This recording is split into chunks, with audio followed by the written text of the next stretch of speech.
அன்பிற் சிறந்த அண்ணா institute of மேனேஜ்மெண்ட்டுடைய மாணவ செல்வங்களே, நீங்கள் குரூப் 4 எக்ஸாமுக்கு, குரூப் 1க்கு, யூபிஎஸ்சிக்கு, இன்னும் பல வகையான எக்ஸாம், ப்ரைவேட் எக்ஸாம் கூட வச்சுக்கோங்க. பல எக்ஸாமுக்கு பல விஷயங்களை படிக்கிறதுக்கு ஆசைப்படுவீங்க. ஏன் செமஸ்டர் எக்ஸாமு கூட படிக்கணும்னு நினச்சிட்ருப்பீங்க. சிலபஸ் நிறையா இருக்கும். முக்கியமான ஒரு கேள்வி இருக்குது, எல்லாருக்கும் வரக்கூடிய கேள்வி, எங்கேருந்து ஸ்டார்ட் பண்ணுறது அப்படின்ட்டு.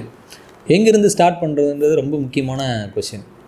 அப்போது எங்கேருந்து தான் ஸ்டார்ட் பண்ணுறது, அதை எப்படி ஸ்டார்ட் பண்ணுறது சொல்கிறதுக்கு அப்படின்னு யோசிச்சிங்கன்னா சொல்கிறோம். நம்ம எப்போவுமே எங்கேயுமே ஒரு பர்டிகுலர் இடத்துல ஆரம்பிக்கப்படுறதே கிடையாது. ஒரு விஷயத்தை முடிக்கும் பொழுது மட்டும்தான் ஆரம்பிக்கிறோம். எங்கே முடிக்கிறோம்? கல்லூரியில் ஏற்கனவே படிச்சிருக்கோம். அதுக்கப்புறம் தானே காம்படேட்டிவ் எக்ஸாம் எழுதுகிறோம். நம்ம ஏற்கனவே நிறைய படிச்சிட்டோம், ஆரம்பிச்சிட்டோம். ஏற்கனவே ஆரம்பித்து பாதி வழியில் தான் இருக்கும். அதெல்லாம் ஆரம்பிக்கிறதுன்ற கொஸ்டினே இல்லை. இறங்குறோம், முடிக்கிறோம், தட்டுறோம், தூக்குறோம் அப்படின்னு நினச்சி படிக்கிறதுக்கு நம்ம ஏற்கனவே ஆரம்பிச்சதை நினச்சா நமக்கு எது பிடிச்சிருக்கோ, சிலபஸில் எது பிடிச்சிருக்கோ அங்கேருந்து ஆரம்பிக்கலாம். வாழ்க்கை ஒரு வட்டம், மேலே இருக்கிறவங்க கீழே போகிறான், கீழே இருக்கிறவங்க மேலே போகிறான் அப்படின்னு நீங்கள் கேள்விப்பட்டிருப்பீங்க. பிரபல நடிகர் சொன்னது சினிமாவில். அது படிப்பும் சிலபஸும் அதே தான். எந்த இடத்துலேருந்து ஆரம்பித்தோம்னாலும் ஒரு வட்டம் வரலாம். இப்போ எந்த இடத்துல ஆரம்பிக்கிறது? நமக்கு பிடிச்ச இடத்துல ஆரம்பிக்கலாமே. நம்ம பிடிச்சதையே மறுபடியும் படிச்சுட்டு இருக்கும்போது ஒரு தாட் வரும், நம்ம சிலபஸில் இருக்கக்கூடிய மற்ற தெரியாத விஷயங்களை படிக்கலாம் அப்படின்ட்டு. பிடிக்காத விஷயத்தில் ஆரம்பித்தோம்னா உட்காரவே மாட்டோம். அதனால் பிடிச்ச விஷயத்தில் ஆரம்பித்து உட்காந்துட்டு பிடிக்காத விஷயங்களாக ஒன்று பிடிக்காத விஷயன்றதை பார்த்து படித்தோம்னா அதே சினிமாவில் இன்னொரு வசனம் வரும்.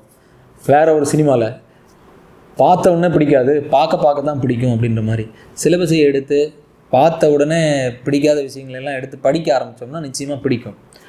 வாழ்க்கையில் நிறைய புத்தகங்களை எடுத்து படிக்கலாம்னு வச்சுட்டு படிக்க முடியாமல் நான் திரும்ப வச்ச புத்தகங்களில் முக்கியமான 2 புத்தகங்களை சொல்கிறேன். ஒன்று இந்த பிரபஞ்சத்தின் பெயர் கதை அப்படின்றது என்னுடைய அன்பிற்கினிய சீனியர் திரு செங்கதிர் சார் IPS அவர்கள் எழுதிய புத்தகம். இந்த புத்தகத்தை ஒரு 4-5 வருடங்களுக்கு முன்னாடியே வாங்கிட்டேன். ஆனால் அதை படிக்கும்போதெல்லாம் ஒரு சிரமம், அந்த மொழி நடையின் காரணமாகவோ, இது பிற மொழிகளிலிருந்து தமிழுக்கு மொழிபெயர்க்கப்பட்ட புத்தகங்களின் சிறுகதைகளின் மொழிபெயர்ப்பு தொகுப்பு. படிக்க தவறி போயிட்டே இருந்தது. ஒரு கட்டத்தில் கடந்த 6 வருடங்களுக்கு அப்புறமா அந்த புத்தகத்தை தெரிய வந்தது, இது ஒரு அற்புதமான புத்தகம்.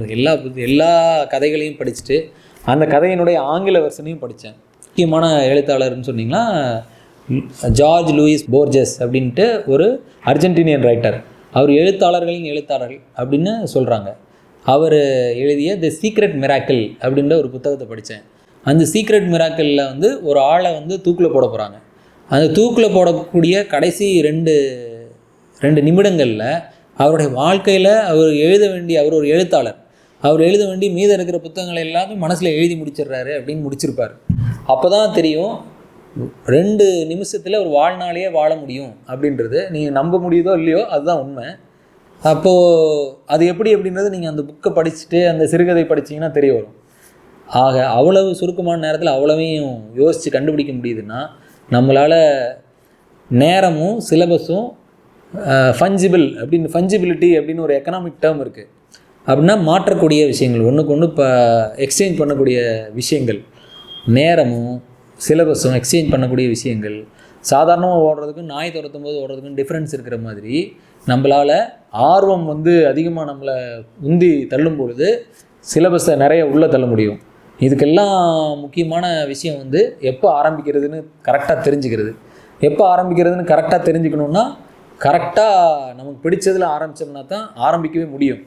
இல்லைன்னா நம்ம ஆரம்பிக்க போகிறதே கிடையாது. நம்ம படிக்கணும்னு விருப்பப்பட்டோம்னா ரொம்ப நேரம்லாம் லாஜிக் பார்த்து பிடிக்குதா பிடிக்கல அப்படின்லாம் ஆராய்ச்சிலாம் பண்ணாமல் ஆரம்பிச்சிட்டோம்னா வந்துடும். அதுக்கு நெப்போலியனோட ஒரு கதை உண்டு. டாஸ் த ஹேட் அப்படின்னு சொல்லுவாங்க, பர்ன் த போட் அப்படின்னு சொல்லுவாங்க. அப்படின்னா என்னென்னா, ஒரு ஆற்றை கடக்கணும், அந்த பக்கம் எதிரி இருக்கான், அவர் கடந்த உடனே நம்ம கடந்து போன அந்த போட்டெலாம் எரிச்சிடணுமா அப்படின்னு சொன்னாராம். எரிச்சிட்டோம்னா சண்டை போட்டு தான் ஆகணும், திரும்பி வர முடியாது. அந்த மாதிரி நம்ம வேணாம் ரூமில் உட்காந்து கதவை லாக் பண்ணிடலாம் புக்ஸுக்குள்ளே வச்சு. ஸோ தட் புக்கோட ஒரு நட்பு வந்துடும். நிச்சயமாக ஸ்டார்ட் பண்ணிடுவோம். Good luck.